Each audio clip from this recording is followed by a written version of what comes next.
एक scenario imagine कीजिए जहां पर मैं एक 50,000 का कोई सॉफ्टवेयर बाहर से मंगवा रही हूं और गवर्नमेंट मेरे को बोलती है कि मेरे को उस पर रॉयल्टी पे करनी है।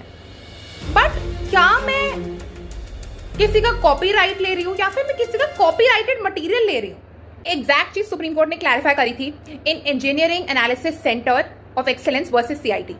तो अब तक सिनेरियो ये होता था कि जब भी कोई इंडियन कंपनी बाहर से कोई भी सॉफ्टवेयर मंगवाती थी, पर्टिकुलरली सॉफ्टवेयर, तो उसको रॉयल्टी पे करनी पड़ती थी। अब वो जब रॉयल्टी पे करती तो उसको section 195 of the income tax act के अकॉर्डिंग उसको टीडीएस देना पड़ता था गवर्नमेंट को।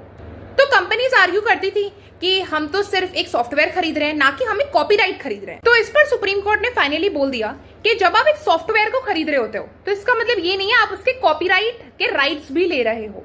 तो at the end of the day अब उसके बाद 2021 से जब ये फाइनली जजमेंट आ गया तो कंपनीज जब भी बाहर से सॉफ्टवेयर खरीदने लगी तो ऐसा देखा गया कि ये सॉफ्टवेयर खरीद रही है, बस एक कॉपीराइटेड आर्टिकल खरीद रही है, ना ही ये किसी फॉरेन कंपनी के कॉपीराइट राइट्स खरीद रही है।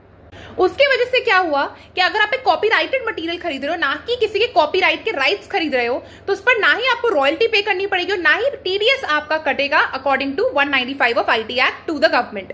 सो in order to understand both such complex cases और complex legal topics, follow for more.